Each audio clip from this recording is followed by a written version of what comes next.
setelah Isya, ya, jamnya itu waktunya setelah Isya, kemudian selesainya menjelang waktu fajar. Jadi sebelum azan subuh itu masih masuk kepada jam untuk mengerjakan tahajud. Nah, tahajud ini punya, atau sholat malam ini punya beberapa sebutan, karena tahajud itu salah satu namanya ya. Biasanya untuk sholat malam ini orang sering mengatakan qiyamul lail. Kalau qiyamul lail itu artinya qiyam itu berdiri, lail itu di waktu malam. Jadi kalau kita melaksanakan qiyamul lail atau sholatul lail itu berarti kita berdiri di waktu malam mengerjakan sholat. Kemudian yang dijadikan judul di sini kan tahajud. Nah, kalau tahajud ini berasal dari kata hajada, ya, hajada, kemudian artinya itu tidur di waktu malam, atau nanti bangun dari tidur di waktu malam untuk mengerjakan sholat. Jadi yang namanya tahajud itu biasanya dikerjakannya tidur dulu gitu ya, kemudian nanti bangun, setelah itu kita mengerjakan sholat. Ada lagi istilah lain untuk sholat malam ini adalah orang mungkin Bapak atau Ibu suka dengar juga mau sholat witir. Nah, witir itu artinya ganjil, karena yang namanya sholat malam ini jumlah rakaatnya adalah ganjil, maksimalnya adalah 11. Ya. Bisa 13 dengan 2 rakaat itu sebagai sholat pembuka. Ya. Kemudian juga sholatul lail ini kalau pada bulan Ramadan, ini disebutnya sebagai qiyamul Ramadan. Nah, para ulama menyebut qiyamul Ramadan ini adalah sebagai tarawih, dari kata rawaha.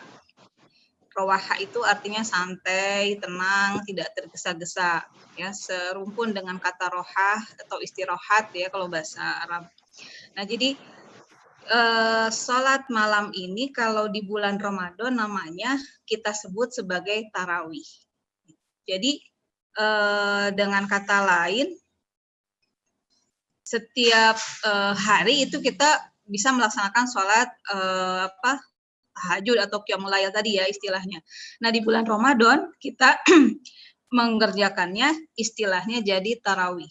Maka tidak ada kegiatan misalnya di bulan Ramadan ada yang tahajud, kemudian dia yang dia tarawih setelah Isya, kemudian dia tidur, bangun, kemudian tahajud. Itu enggak ada, karena sebetulnya tata tarawih itu adalah pengganti kata tahajud kalau dikerjakan di bulan Ramadan. Karena ada juga yang suka nanya sama saya, gimana kalau pas mau sahur, misalnya sahurnya udah bangun jam 3 misalnya, saya mau sholat tahajud dulu bisa nggak? Nggak bisa, gitu ya, karena kalau tarawihnya sudah dikerjakan lengkap, ya tidak bisa. Jadi karena tidak ada double, ada tahajud sekaligus tarawih ya di bulan Ramadan. Karena itu juga gitu sholatnya. Kemudian apa sih keutamaan sholat malam? Di sini saya mau jelaskan dulu ada 2 sholat yang sangat diperhatikan Rasulullah dan tidak pernah Rasulullah tinggalkan walaupun misalnya sedang dalam perjalanan, sedang dalam safar. Yaitu pertama sholat malam, yang kedua adalah sholat qobliyah subuh, 2 rakaat sebelum subuh. Ya. Jadi ini adalah sholat sunat yang tidak pernah Rasulullah tinggalkan. Kalau sholat rawatib bisa ditinggalkan, tapi rawatib yang qobliyah subuh itu tidak pernah ditinggalkan oleh Rasulullah walaupun sedang dalam perjalanan. Kemudian yang tidak pernah ditinggalkan adalah sholat tahajud. Gitu. Sholat yang lain bisa ditinggalkan. Ya. Misalnya tadi sholat duha, kita kan mau bahas sholat duha juga. Itu misalnya tidak dikerjakan ya nggak apa-apa. Gitu. Tapi sholat sunat yang Rasulullah selalu kerjakan ya ini 2. Sholat sunatnya itu sholat qiyamul lail atau sholat tahajud dengan sholat qobliyah subuh. Nah, apa keutamaannya? Ini saya rangkum dari Al-Quran dan hadis ya, beberapa keutamaan dari sholat tahajud atau sholat lail ini. Pertama adalah bahwa sholat tahajud ini adalah sholat pertama yang diwajibkan oleh Allah sebelum turunnya kewajiban sholat yang 5 waktu. Jadi sebelum kewajiban sholat yang 5 waktu diterima, sholat apa yang diwajibkan? Yaitu sholat malam. Ini bisa dilihat di surat Al-Muzammil. Surat Al-Muzammil ayat 1 sampai dengan 4. Barangkali kalau Bapak Ibu di mejanya ada Al-Quran, bisa sekalian dilihat surat Al-Muzammil ayat 1 sampai dengan 4.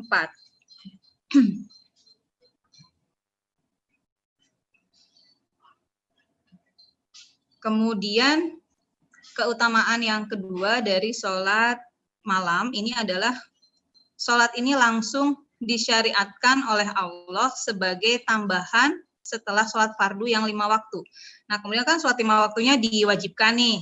Nah, kemudian Allah syariatkan sholat malam sebagai tambahan, ya, sebagai tatawu tadi setelah sholat fardu yang 5 waktu. Ini bisa dilihat di Al-Quran surat Al-Isra ayat 78 sampai dengan ayat 79. Al-Isra itu surat Bani Israel, ya. Kalau di Al-Quran Bapak Ibu, di mana nggak ada Al-Isra, yaitu surat Bani Israel. Surat ke-17 ayat 78 sampai dengan ayat 79.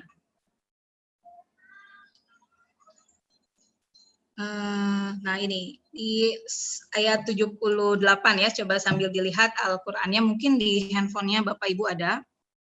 Auzubillahi minasyaitonirrajim. Aqimis sholata liduluki syamsi ila ghasaqi laili wa qur'anal fajri inna qur'anal fajri kana masyhuda. Itu ayat 78-nya. Laksanakan sholat sejak matahari tergelincir sampai gelapnya malam hari. Dan laksanakan juga sholat subuh, ya, karena sholat subuh itu disaksikan oleh malaikat. Nah, ayat 79-nya, wa minal laili fatahajjad bihi nafilatalak asa ayyab'atsaka rabbuka maqama mahmuda. Dan pada sebagian malam lakukanlah sholat tahajud sebagai suatu ibadah tambahan bagimu. Mudah-mudahan Tuhanmu mengangkatmu ke tempat yang terpuji. Jadi sholat tahajud, ya, atau sholat malam ini disyariatkan oleh Allah sebagai tambahan setelah sholat fardu yang 5 waktu. Jadi ayat 78-nya itu menjelaskan tentang waktu sholat yang 5 waktu, ya, bahwa sholat itu sejak tergelincir matahari sampai gelapnya malam, kemudian sholat subuh. Sholat sejak matahari tergelincir itu ada 2, ada sholat duhur dan sholat asar. Sampai gelapnya malam itu ada 2 sholat maghrib dan sholat isya. Kemudian dan di sini waqur anal fajri dan sholat subuh. Ya. Nah di ayat 79-nya adalah kata Allah, dan pada sebagian malam fatahajjad bihi nafilatalak. Lakukanlah sholat tahajud sebagai satu ibadah tambahan. Kemudian yang selanjutnya, kalau kita melaksanakan sholat malam, berarti kita, dalam diri kita ada ciri sebagai orang yang takwa. Jadi sholat malam itu adalah memberikan ciri bahwa kita adalah orang yang bertakwa. Ini bisa dilihat di surat Az-Zariyat ayat 15 sampai dengan ayat 18.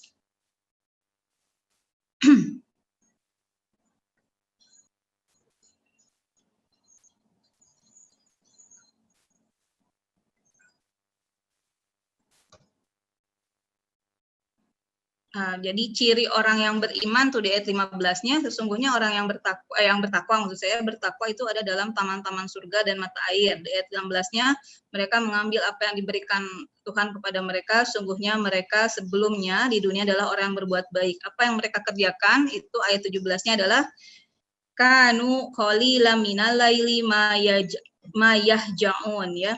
Mereka sedikit sekali tidur pada waktu malam, wabil wabil asharihum yastaghfirun, dan pada akhir malam mereka memohon ampunan kepada Allah. Jadi ini ciri orang bertakwa adalah mereka mengerjakan sholat malam atau tahajud. Kemudian selanjutnya dalam hadis dikatakan bahwa yang diriwayatkan oleh Ahmad, Imam Bukhari, Imam Muslim, Abu Dawud, dan Ibnu Majah, sholat malam itu menambah semangat hidup dan menyucikan jiwa. Kemudian di hadis lain dikatakan sebagai kebiasaan rutin orang-orang soleh. Lalu keutamaannya selain lainnya adalah amal yang lebih mendekatkan diri kepada Allah. Selain itu juga adalah penghapus dosa dan penahan diri dari berbuat dosa. Ini hadis riwayat Tirmizi, Tabrani, dan juga Baihaqi. Kemudian amal yang disukai oleh Allah. Ya, dalam sebuah hadis qudsi yang diriwayatkan oleh Ibnu Hibban, Allah memuji orang yang sholat malam. Karena dia bisa bangun, kemudian dia justru melaksanakan sholat. Karena kan bangun malam itu susah juga ya untuk melaksanakan sholat. Tapi kadang-kadang kita bisa begadang. Nah, kalau kita begadang, baiknya jangan langsung tidur, ya. Sholat dulu, baru tidur. Kalau begadang bisa, tapi sholat malam lewat, nah itu sayang, gitu ya. Kemudian bagaimana kaifiatnya mengerjakan sholat malam? Sholat malam ini jumlah rokaatnya adalah 11 maksimal. Tadi saya katakan 13 juga bisa, jadi ditambah dengan 2 rokaat awal, itu kita kalau di Muhammadiyah sebutnya sholat iftitah, sholat pembuka. Ada juga yang mengerjakannya sholat yang 2 rakaat awal itu adalah sholat syukrul wudu, bisa ya. Nah baru setelah itu kita kerjakan lengkap 11 rakaat. Nah bagaimana 11 rakaatnya ini dikerjakan? Bisa dengan melaksanakannya 2 rakaat 5 kali dengan 1 witir. 2 rakaat, 2 rakaat, 2 rakaat, 2 rakaat, 2 rakaat, sudah 10, kemudian kita berdiri lagi mengerjakan witir 1 rakaat. Ini ada di hadis riwayat Bukhari, riwayat Muslim, Tirmizi, An-Nasai, Ahmad, dan Baihaqi. Bisa juga mengerjakannya adalah 4 rakaat 2 kali, kemudian 4, 3. Ya. Itu hadisnya dari Bukhari dan Muslim. 4 rakaat, kemudian 4 rakaat lagi, kemudian witirnya 3. Bagaimana mengerjakan 4 rakaatnya? 4 rakaat dikerjakan tanpa ada tahiyat. Ya. Jadi bukan seperti sholat Isya. Jadi berdiri terus, kemudian nanti langsung jadi 1 kali tahiyat ya di akhir. Kemudian bisa juga 2 rakaatnya 3 kali, kemudian witirnya 5 rakaat. 2, kemudian witirnya 5 rakaat. Witirnya 5 rakaat ini enggak dipisah ya. Witirnya 5 rakaat aja, jadi 1 kali salam. Kemudian, nah ini bisa juga dari hadis riwayat Abu Dawud, karena kan tadi saya katakan maksimal ya, 11 itu atau 13 itu maksimalnya. Nah bisa kita kerjakan 9 rakaat. Kalau 9 rakaat, kata hadis riwayat Abu Dawud, mengerjakannya begini, 7 rakaat dulu, baru ditambah 2 rakaat. 7 rakaat ini, kalau kita mengerjakan 7 rakaat, berarti di rakaat ke-6 kita duduk. Di rakaat ke-6 kita duduk untuk tasyahud awal, kemudian rakaat ke-7 tasyahud akhir. Kemudian setelah itu tambah 2 rakaat. Nah, bisa juga 11 rakaat itu dikerjakannya begini, 9 rakaat, ini juga masih dari hadis riwayat Abu Dawud, 9 rakaat, kemudian ditambah 2 rakaat. Kalau 9 rakaat, nanti di rakaat ke-8, duduk tasyahud awal, berdiri, kemudian rakaat ke-9 tasyahud akhir. Setelah itu berdiri lagi untuk mengerjakan 2 rakaat. Jadi yang ganjilnya di depan. Kalau tadi kan ganjilnya itu di belakang, ya. Kita kerjakan yang genap-genapnya dulu, kemudian yang ganjilnya. Ada yang 2 rakaatnya 5 kali, ada yang 4 rakaat, ada yang 2 rakaatnya 3 kali.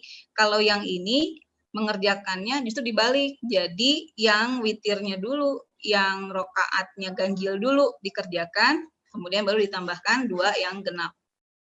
Kalau yang 7 tambah 2 berarti cuma 9 rakaat, ya. Bisa dikerjakan? Boleh. Kemudian kalau yang 9 ditambah 2 itu berarti 11 rakaat. Tapi kerjakannya dibalik, ya. Jadi bukan witirnya di akhir, tapi witirnya di awal. Nah, kemudian bagaimana bacaan Al-Qur'annya? Bebas sih, ya. Bagaimana kemampuan kita aja. Hanya untuk witir ada satu hadis yang diriwayatkan oleh Ahmad, Abu Dawud, dan An-Nasa'i. Kalau kita witirnya 3 rakaat misalnya. Nabi biasa membaca pertama Sabihis, ya. Sabihis itu surat Al-A'la.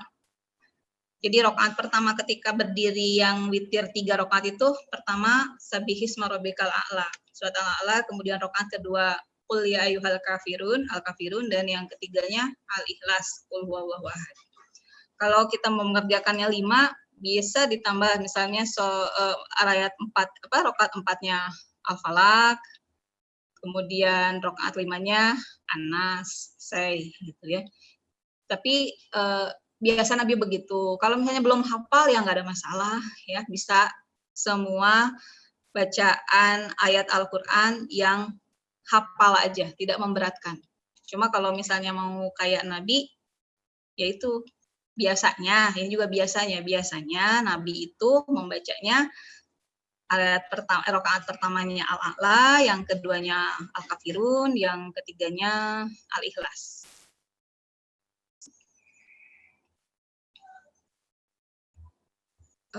Kemudian sampai situ ada yang mau ditanyakan dulu tidak mengenai sholat malam? Karena ternyata waktunya masih banyak.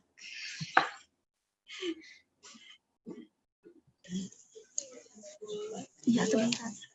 Izin bertanya, Ibu. Oh iya, mangga. Kan pengerjaan sholat malam itu sampai sebelum fajar ya Bu ya? Iya, sebelum adzan subuh lah tepatnya. Adzan subuh. Berarti 5 menit sebelum azan subuh juga masih bisa gitu maksudnya. 5 menit? Sebelum Gimana? azan subuh. 5 menit sebelum azan subuh masih bisa apa enggak? Masih gitu. bisa. Kerjakan aja, paling tidak kita mengerjakan misalnya 1 rakaat. Ya. Boleh. 1 rakaat aja juga nggak apa-apa. Karena kita takut keburu masuk waktu subuh gitu ya. Jadi kita terus sholatnya kesiangan gitu. Maksudnya bangunnya kesiangan. Pas lihat jam, oh tinggal bentar lagi. Nah ini bisa nggak kita melaksanakan sholat malam? Atau tadi kan sebutannya ada banyak ya. Ada qiyamul lail, ada tahajud, ada sholat witir. Nah bisa nggak kita mengerjakan sholat malam yang ini nih? Boleh ya. Boleh kerjakan aja. Mungkin dapatlah 1 rakaat mah, ya. Kecuali kalau agak flash gitu ya, bisa 3 rakaat ya. Tapi kayaknya kurang kurang tartil gitu. Kalau ini kurang bagus lah. Ya paling tidak 1 rakaat tapi baik, bisa keburu biasanya.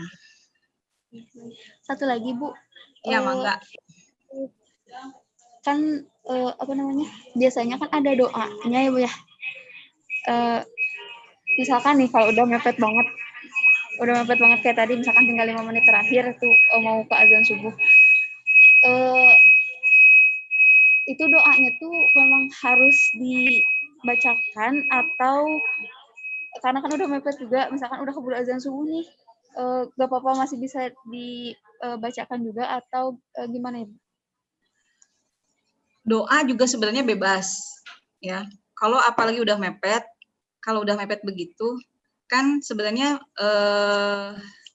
tadi kalau di ayat yang tadi sempat kita baca itu adalah ketika kita sholat malam itu kita memohon ampun. Ya kalau misalnya nggak keburu itu ya banyak istighfar aja, itu bisa. Jadi doa yang nggak keburu ya istighfar aja semampunya, itu juga sudah masuk. Memang ada doa yang dicontohkan ya, tetapi itu juga tidak menjadi harus ini terus doanya, enggak juga gitu. Tapi kalau bisa kita berdoa yang lain boleh bebas ya, karena berdoa itu tidak Allah juga bebaskan untuk kita berdoa dengan kebutuhan kita sendiri. Nah, ini mah waktunya cepat. Biasanya kalau di dalam setelah sholat tahajud atau sholat qiyamul lail itu kita memohon ampun kepada Allah. Ya, jadi perbanyak istighfar saja di situ. Ya namanya juga waktunya sempit ya. Ya apa yang bisa disampaikan doanya boleh pakai doa sendiri juga boleh. Kalau yang pendek juga ada doanya tuh Subhanal Malikil Kudus, Rabbu Malaikatu Waruh, itu doanya setelah witir itu ada. Kalau yang dari Al-Qur'an juga ada sih. Tapi kalau lebih Rabbi adhilni budhala sidkin wa ahrizni muhraja sidkin waj'alni miladunka. Nah, itu juga bisa ya. Bebas sebenarnya. Bebas. Ya. Kalau hafal waktunya panjang ya bisa pakai doa yang dicontohkan Rasulullah. Kalau waktunya sempit ya semampunya aja. Gitu barangkali. Baik Ibu, terima kasih. Ya, itu ada materinya di bagian chat saya udah upload ya, karena saya nggak bisa share ini screen-nya, jadi saya sampaikan di grup chat aja materinya, bisa diunduh sama Bapak Ibu. Ada lagi yang mau ditanyakan terkait sholat tahajud? Kalau ini saya memberi contoh soal tahajud itu kalau Nabi. Suatu hari Nabi ngobrol sama Umar bin Khattab dan juga Abu Bakar As-Siddiq. Kemudian ngobrol tentang kebiasaan sholat malamnya.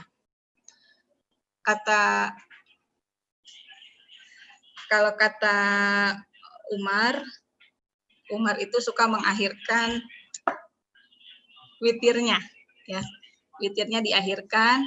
Kemudian sementara kata Abu Bakar, saya suka mendahulukan witirnya dulu, gitu. Baru nanti bangun, ya. Kemudian melengkapi sisanya. Kalau Umar itu yang genap-genapnya dulu, baru nanti setelah tidur bangun itu mengerjakan yang witirnya.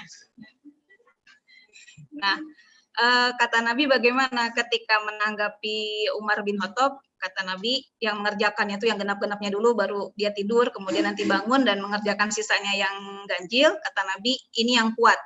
Inilah yang kuat. Ketika menanggapi perkataan Abu Bakar, kalau saya suka witir dulu, kemudian tidur, misalnya mengerjakannya 3 rakaat dulu, kemudian tidur, nanti bangun, kemudian mengerjakan sisanya, ya, yang genapnya. Gitu. Kemudian kata Nabi, ini adalah bentuk kehati-hatian. Jadi kita bisa nih mengambil contoh dari Abu Bakar dan juga Umar bin Khattab. Mana yang mampu kita kerjakan dulu. Jadi pokoknya kalau bisa, ya. Dalam setiap hari itu kita mengerjakan sholat qiyamul lail. Tadi maksimalnya kan 11 ya. Sekarang yang mampu kita kerjakan apa? Misalnya cuma mampu 3, ya kerjakan 3 rakaat gitu. Pokoknya jumlahnya ganjil. Misalnya cuma mampu 5, kerjakan 5 rakaat. Kayak tadi karena capek, kemudian habis sholat isya langsung tidur, bangun-bangun, sudah menjelang sholat subuh, tapi masih ada waktu 5 menit, kerjakan juga. Jadi seharian itu sebelum masuk ke subuh ditutup dengan yang ganjil. Ya. Kita kerjakan 1 rakaat. itu masih terhitung juga. Jadi jangan sampai ada hari-hari kita yang tidak mengerjakan. Gitu. Kita mencontoh Rasulullah kan. Mangga tadi kayak ada yang mau bertanya. Aku. Siapa? Ibu Letu. Tuh, koperasi. Ya. Kan tadi ada surat yang Al-Isra ayat 78 ya, Bu? Nah, 78. tadi waktu sholat itu yang mulai dari tergelincir, kemudian menjelang malam dan subuh ya. Nah, saya pernah tinggal di orang Syiah. Itu kan sholatnya itu ditarik, Bu.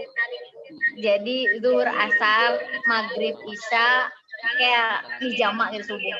Nah, apakah memang Syiah itu mengikuti yang di Al-Quran itu? Tadi kan dicantumkan hanya ada 3 waktu ya, maksudnya secara tersirat. Ya maksudnya untuk tadi Bu tergelincir menjelang malam gitu kan. Nah, apakah memang Syiah itu berpatokan pada Al-Quran? Nah, untuk pembagian 5 waktunya itu sendiri bagaimana, Bu? Itu.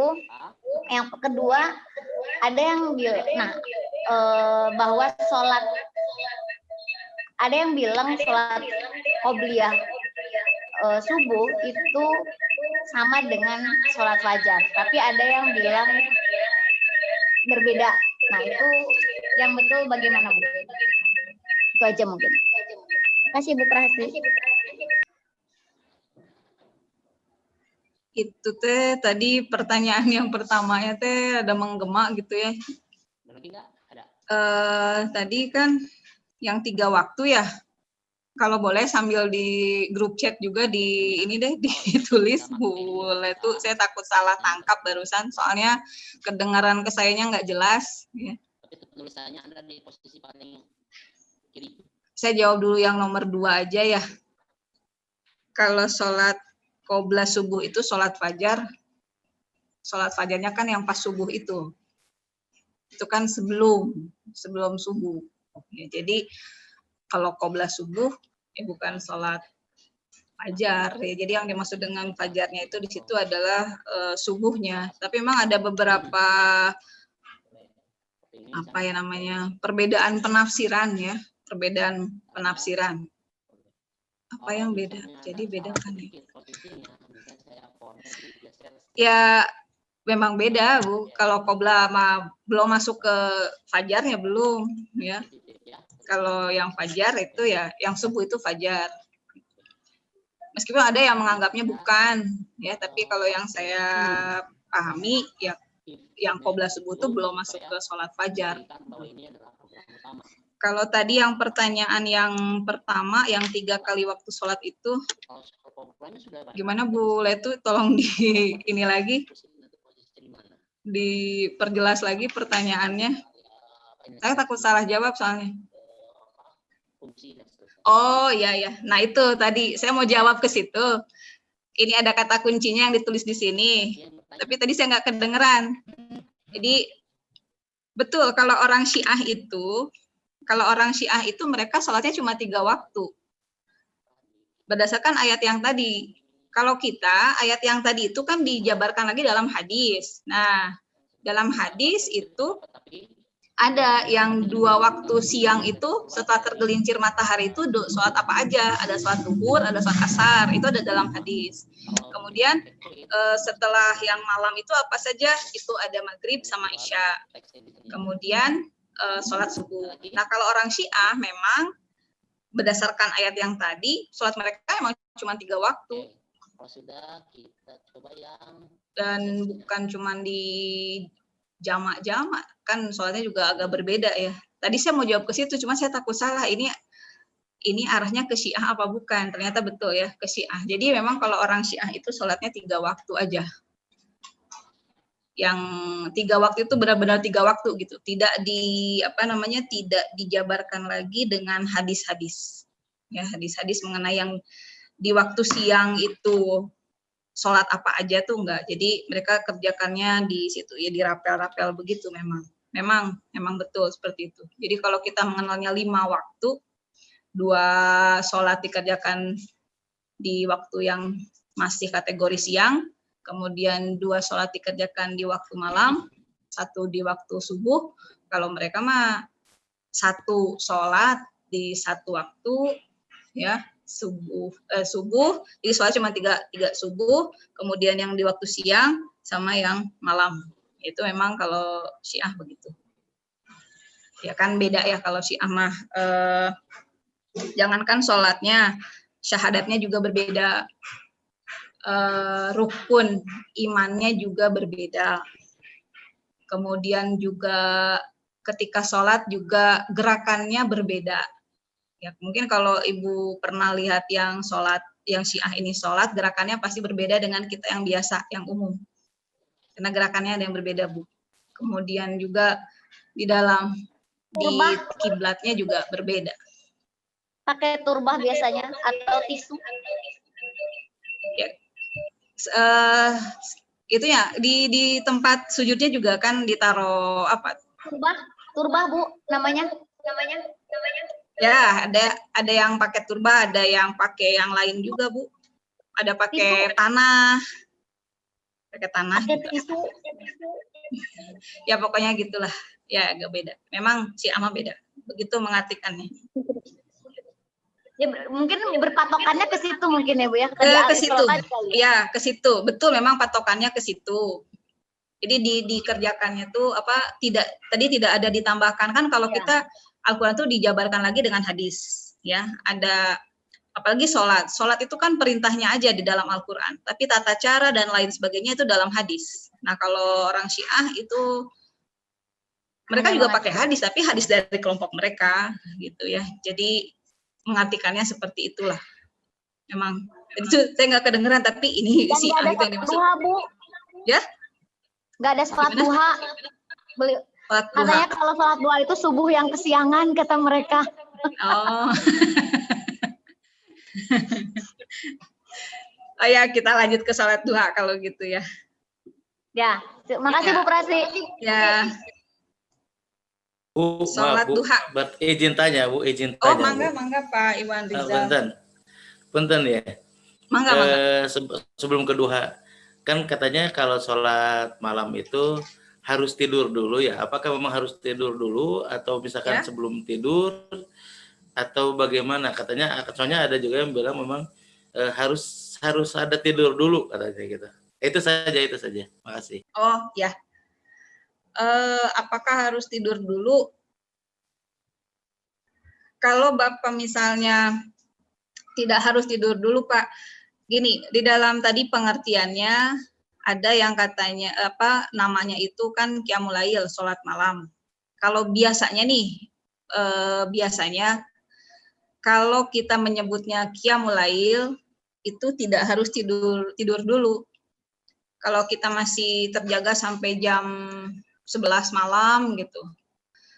Nah, kalau mau tidur baiknya sholat dulu. Nggak harus tidur dulu. Tapi kalau kita yang disebut dengan tahajud, nah itu biasanya karena menurut artinya kan tahajud itu tadi hajada itu bangun, ya.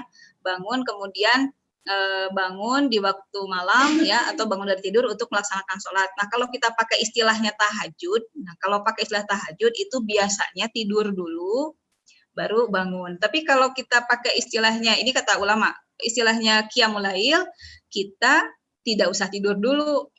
Misalnya tadi contohnya sampai jam 11 kita masih mengerjakan halnya proposal gitu ya.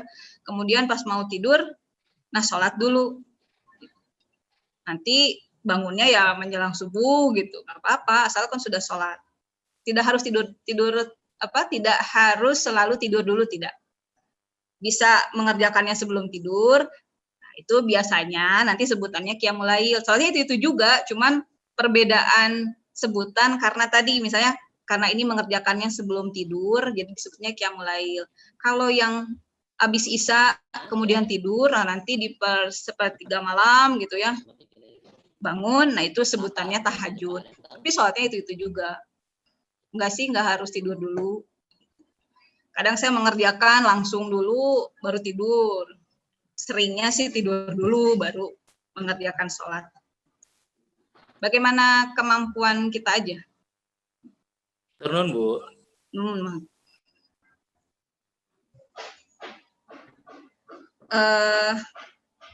Selanjutnya yang sholat duha ya, yang katanya subuh kesiangan.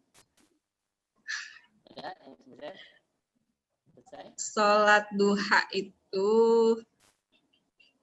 ini untuk yang sholat subuh kesiangan mah nggak jadi duha ya. Kalau mau mengerjakan duha nanti subuhnya dikerjakan dulu, baru kemudian duhanya. Iya kata orang sih gitu, Bu. Itu mah anak saya, kalau anak saya susah bangun, yang kecil susah bangun subuh. Jadi dia kalau bangun subuh itu udah dengan berbagai macam cara, biasanya dia bangunnya jam 6:30, jam 7-an lah gitu, gimana dia itu. Habis itu dia langsung berdiri, ambil wudhu, sholat subuh 2 rakaat, kemudian sholat duha 2 rakaat gitu. Jadi dirapel dia mah. Itu mah cara anak saya begitu ya. Tapi sebetulnya sholat duha, nah, bagaimana waktunya? Sholat duha itu juga sama sholat sunat yang disyariatkan. Waktunya kapan? Waktunya itu dari matahari mulai tinggi sampai sebelum zuhur. Tapi sebelum zuhurnya nggak kayak tadi sholat malam atau sholat tahajud.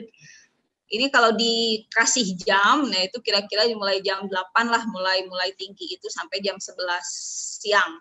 Gitu ya. Jadi nggak terlalu, misalnya 5 menit lagi ke sholat zuhur, kita mau sholat duha, nggak masuk gitu ya, nggak masuk karena mataharinya udah terlampau tinggi gitu. Dari mulai meninggi sampai sebelum zuhur memang, tetapi tidak pas sebelum zuhur sekali. Gitu.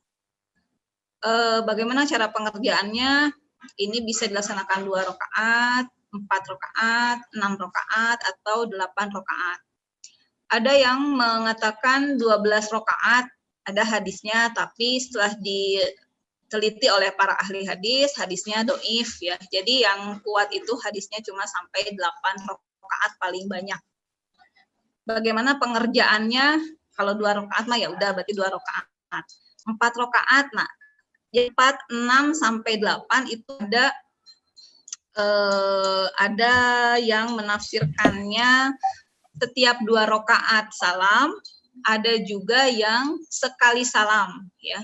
Ini ditemukan di hadis tentang 8 rakaat. Jadi pernah ini ada namanya Ummu Hani. Ummu Hani itu melihat ketika Futuh Mekah Nabi sholat duha 8 rakaat sekali salam.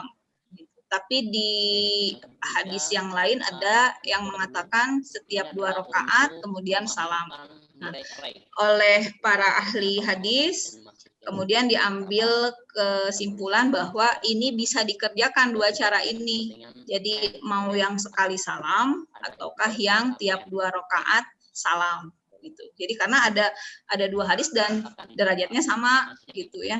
Derajatnya sama. Kan bisa saja misalnya ada sahabat sholat dengan Nabi, kemudian mendengar Nabi membacanya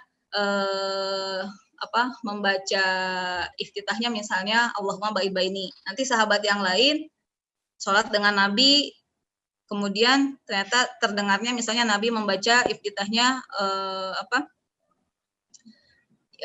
yang lain gitu ya.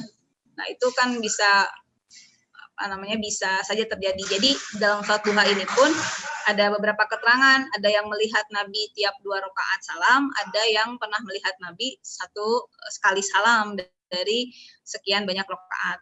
Nah yang dalam hadis Ummu Hani itu 8 rakaat, baru kemudian Nabi salam. Jadi menurut para ahli itu bisa dikerjakan dua-duanya, bisa yang per 2 rakaat salam, bisa yang selain yang 2 rakaat itu bisa sekali salam ya. Yang 4 rakaat sekali salam, 6 rakaat atau 8 rakaat. Tapi yang umum dikerjakannya itu yang 2, 4, 8. 6 juga sih ada. Ya. Tapi yang 12 rakaat itu hadisnya dhaif. Jadi sebanyak-banyaknya 8 rakaat saja. Begitu. Kalau sholat duha apa aja yang dibaca? Bebas ya, bebas. Cuma, nah ini yang perlu saya mungkin tambahkan, kan belakangan ini ya saya sering memperhatikan bahwa untuk membuka rezeki laksanakan sholat duha gitu ya. Itu tidak ada dalilnya. Barangkali sekarang kan sering digerakkan sholat duha untuk membuka rezeki, untuk mempermudah rezeki, itu tidak ada dalilnya. Ya. Yang ada dalilnya adalah begini, Nabi pernah mengatakan kepada seorang sahabat, kamu punya berapa banyak sendi dalam tubuhmu? Bersedekahlah untuk sendi itu. Salah satu bentuk bersedekah untuk sendi-sendi dalam tubuh adalah dengan melaksanakan sholat duha. Kalau hadisnya yang ini, itu sahih. Ya. Tapi kalau misalnya sholat duha supaya rezeki banyak, itu saya baru-baru ini aja dengar seperti itu ya, dan tidak ada dalilnya. Saya nggak tahu itu dari mana awal mulanya. Ya. Tapi yang keutamaan sholat duha membuka rezeki, enggak sih, sebenarnya enggak ada dalil khususnya seperti itu. Ya.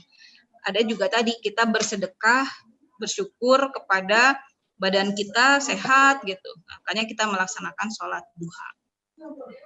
Ya kalau misalnya kita melaksanakan sholat duha, kemudian Allah suka dengan perbuatan kita, Allah berikan rezeki, ya itu kan ya memang Allah berkeinginan begitu, tidak ada masalah ya. Tapi kemudian kita menganggap sholat duha misalnya bisa mempermudah rezeki, nah itu yang tidak ada dalilnya. Waktunya sudah sedikit lagi ya. Barangkali itu saja yang bisa saya sampaikan untuk sekarang. Kalau mau ada pertanyaan silakan, tidak di forum ini juga boleh nanya langsung gitu via WhatsApp gitu boleh. Misalnya belum kepikiran sekarang mau ditanyakan, nanti kepikirannya ya mangga. Barangkali itu dulu rekan-rekan Bapak Ibu di Saintek. Saya kembalikan ke Pak Dekan.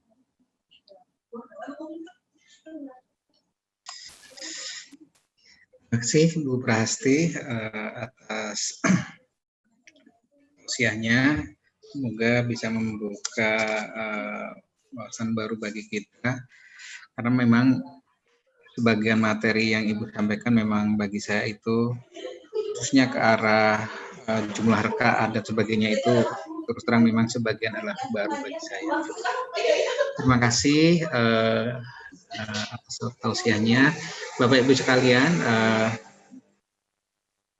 alhamdulillah hari ini kita bisa melaksanakan pengajian Fakultas Sains dan Teknologi, dan semoga di minggu-minggu berikutnya kita bisa melanjutkan kegiatan ini dengan materi dan pemateri yang berbeda. Terima kasih atas kehadirannya. Terima kasih kepada panitia yang telah mengurus kegiatan ini. Saya tutup. Assalamualaikum warahmatullahi wabarakatuh. Waalaikumsalam warahmatullahi wabarakatuh. Waalaikumsalam warahmatullahi wabarakatuh, Pak.